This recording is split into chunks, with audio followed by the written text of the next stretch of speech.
Hey, I'm Andrew Medina, and for my final examination of this robotics and mechatronics class, I'll be presenting to you 10 important things that I've learned from this subject, a proposed solution to a problem in society we have today, and how that solution contributes to the sustainable development goals of the Philippines.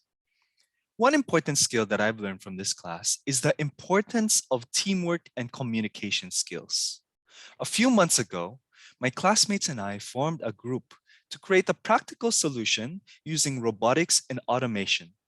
And while the technical skills that we learned from this class were very important to this project, one surprisingly important lesson that I've learned was that the final work would not have come into fruition without proper collaboration and communication of our ideas.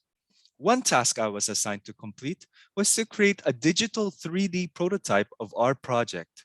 Without proper communication with my groupmates, I could not have built an accurate representation of our product which matched the ideas and concepts of my groupmates. Which brings me to the second thing that I've learned from this subject, the use of Fusion 360 to create material accurate models of our product and present it to the class. Here is the product we ended up designing. A user-operated light signal emitting vest that cyclists can wear during the night to protect themselves from traffic and communicate with other people on the road. This task was not easy, but through creative problem-solving skills and research that I've learned from this class, I was able to understand the proper components and materials needed to make this project work.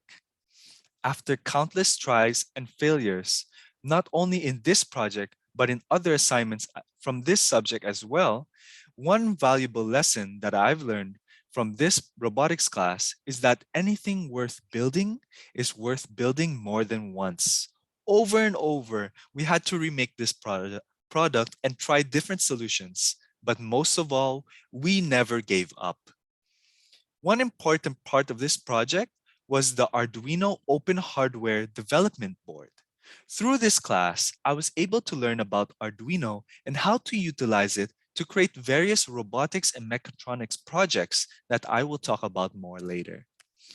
Another important tool we learned how to use in this class is Tinkercad.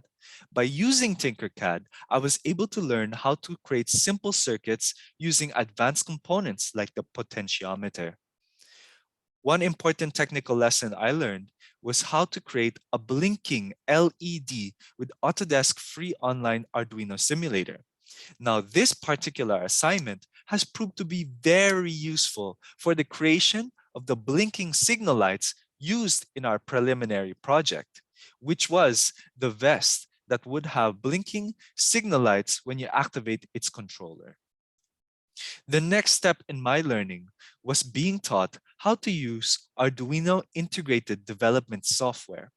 This technical skill is important to me because I learned how to program in terms of statements, functions, and conditions. In our last few lessons of this subject, we learned about the power systems that robotic projects use.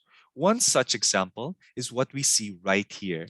These are called lithium polymer batteries, or LiPo batteries for short, and are often used by drones as they are lightweight, have a high capacity, and supply a high current depending on the needs of the drone. Which brings us to the 10th lesson that I've learned from this class, among many, many others, which are the lessons on unmanned aerial vehicles, also known as drones. These devices are useful technological advancements in robotics and have plenty of applications such as military, photography, and even agricultural operations. Now that everything that I've learned in this class has come to a full circle, it's time to use my newly gained knowledge to give back to the world and give one problem in society I wish to solve using robotics technology and provide an overview on how I'm going to do it. One large problem that many people face around the world is hunger. Food is not produced enough for all the people to have access to it. And as you can see here, 815 million people across the world are suffering from hunger right now.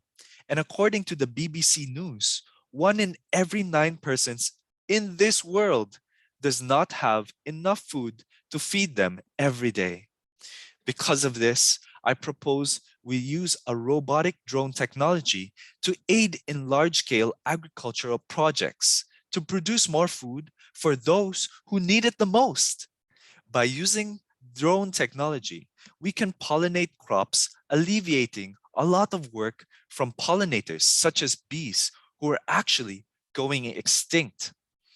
You see, this is another problem, and with this solution, we may aid the bees and other pollinator species in the fertilization of crops and thus aid in producing food. For proof of this, I bring you the graph on the left from the MTH Union College of Virginia, showing the rapid decline of bee colonies in America. And the graph is on the right, showing the decline of pollinating insects in Great Britain by none other than the BBC. I will perform this project, and to do that, I would utilize tiny quadcopter drones with frames no larger than the palm of your hand. The reason we're using quadcopter drones is instead of fixed wing or hybrid VTOL drones is because they are much easier to manufacture and can fly in the X, Y, and Z direction more easily. Of course, the materials used in this project have to be lightweight plastics, and we would use Arduino nano hardware and Bluetooth modulators to receive signals from remote controls, or alternatively, we could use Mission Planner software and object detection sensors to allow these pollinating drones to fly anonymously within a crop. Finally, these drones must have a way to collect pollen and transfer them from one plant to the next. Therefore, we will use conductive liquid gel technology, which is applied to the bottom of these drones. This allows for the attracting of pollen grains to the bottom of the robotic drone. One such example of this gel is called ionic liquid gel, which features lift and stick qualities, which allows for small particles such as pollen grains to be lifted from it, stuck onto it, lifted, stuck onto it, lifted, stuck onto it, from one plant to the next plant to the next plant. Now, I can imagine this project will be very, very beneficial to the planet and to its inhabitants. We don't have to harm the population of insects by relying on them to work tirelessly to feed billions of people, when we can have robots that do that work for them. It's not only saving money for big business investors, but also saving time in the production of food, and is one step closer to ending world hunger. Some of the action steps that I included for this project was to apply the gel, the ionic gel, to the artificial animal fur found on the bottom of the drone, turn on the drone, and drive the small UAV near the flower or the crop plant. There, it will land on the plant or the flower and allow the pollen grain to attach to the bottom of the drone.